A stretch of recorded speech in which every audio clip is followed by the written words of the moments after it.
Welcome back. Our next guest left his corporate life behind to pursue a different, more burning passion. Calling himself a mature professional companion for women, George Goulburn now works as a male escort with clients aged from 30 to 80. He joins us now this morning to tell us his story. Good morning. Thank you so much for joining us today.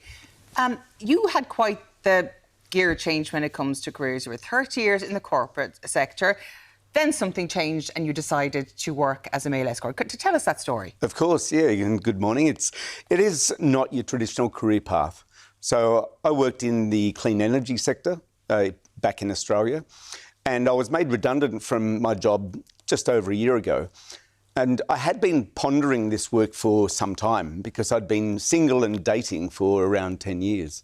And then I came across a former escort who was doing some publicity for a book that he had written. I reached out and he became a mentor for me. And it's taken off ever since then. It's something that I feel comes quite naturally to me. OK, so for you, what is an escort?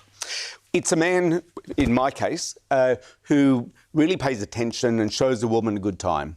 So I have a client who recently paid me to spend a week in the Scottish Highlands with her.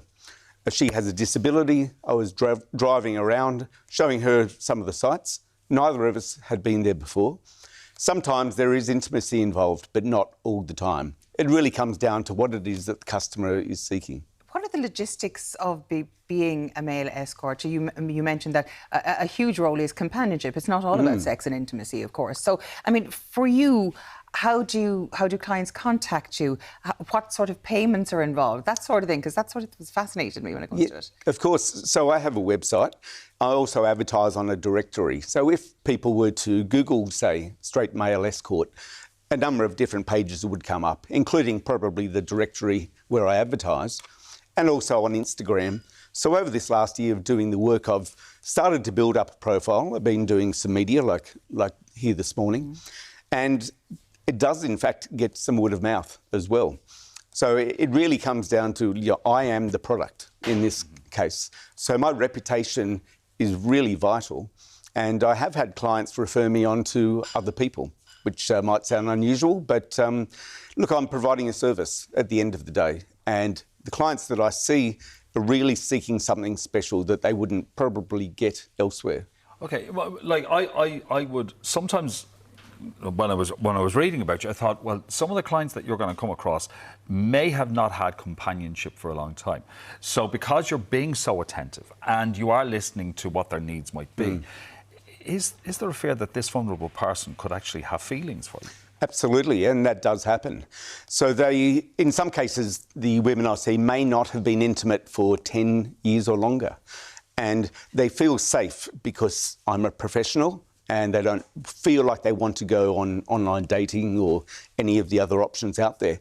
So I build trust with them fairly quickly. We'll have a phone call, get to know one another. I'll really ask questions of what it is that they're seeking so I can bring that to them. And so it very much is a communication between each of us to see what it is they're after. And we'll then we get to know each other fairly quickly. And I just seem to have an ability to make them feel at ease.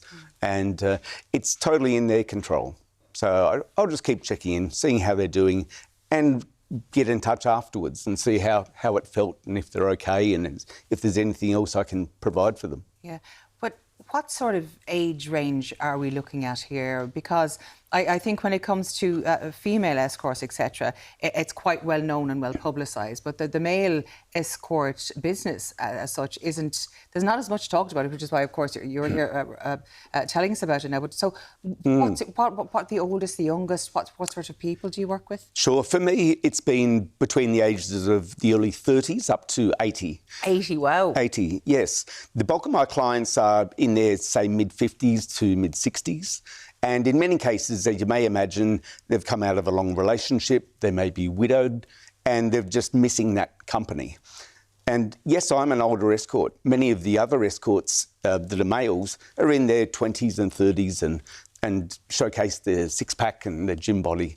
Where I think the difference for me is that I'm 52. I've had a life of experiences. I've got a couple of university degrees, and I can hold a conversation. And my clients tell me they would be intimidated by seeing a younger male escort.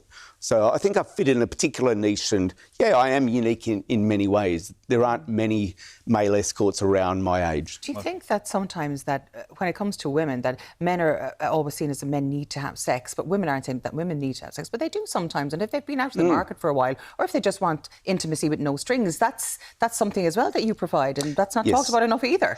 Exactly. We're all animals at the end of the day, you know, with needs. Well, this is true, and an interesting fact is that many female and other gendered escorts offer bookings for, say, as little as half an hour, where my minimum booking is 2 hours, because women want to get to know me. They want to feel safe. So it's not just about a quick sexual experience. I want to enjoy it as well, because, I mean, it's not the same for men as women, as we all know. That's right. So it really is taking the time, and that's where I bring to it all of my attentiveness, and really want to make them feel unforgettable, that they've had an unforgettable experience at the end of it. OK, so look, the world has become a smaller place because of social media. There are territories where what you do is illegal. That's right. So how do you get around that? Sure. Well, look, I'm paid to do a number of things. That could be a travel companion, like I mentioned, with my client when we're in Scotland. I could be a +1 for a wedding or an event. And in that case, I'm a companion. Now, what happens between two consenting adults is up to them. Okay. So they will pay me for my time as a companion.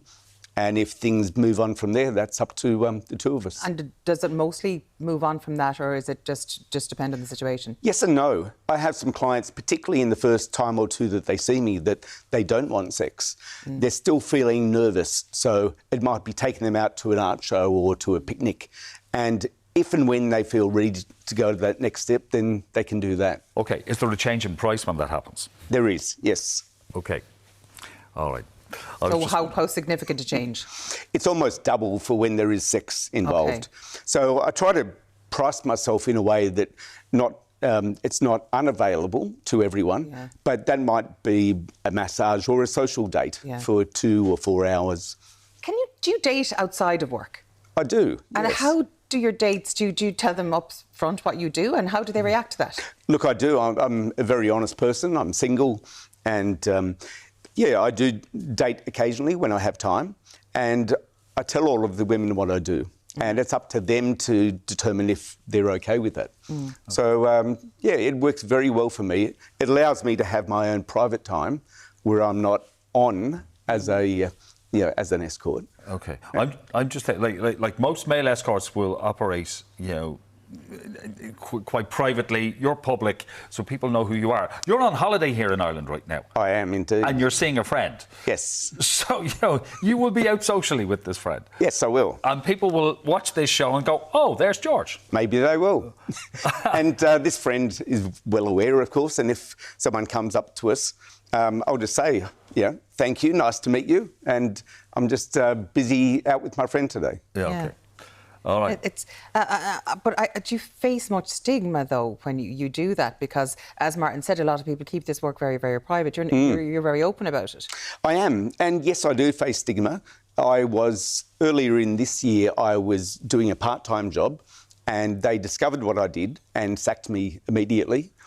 So what I must say, though, is that women and people of other genders suffer far more than I do. I don't have to be worried about my safety. So that's why many women work in brothels, because of that aspect. And so I'm very fortunate, I suppose. And but I've come to the point in my life where I think, no, I'm passionate about what I do. I have, I really believe in it, and it makes a difference in women's lives. So, there is, and my family know and are very supportive as well. And everything you earn, you can keep yourself as well, as opposed to giving a cut to whatever business you're working with, because as we know, it's illegal in Australia. 100%. And yes. what would you, like, how busy, or what would you earn on let's say, an average day or an average date? Well, I'll tell you, a 4-hour social date is 750 Australian dollars. Okay. So it's about £325. Yeah. A 2-hour sexual date is the equivalent of £600. Oh, okay. So it's not cheap. But I often think about the amount of money and time women spend on makeup, hair, and the amount of time it takes to do online dating. Cutting out the middleman, basically. You could say that. No pun intended. Listen, thank you so much for joining us today and giving an insight into what is quite a fascinating subject for so many people. Yeah, it's a great pleasure. Thank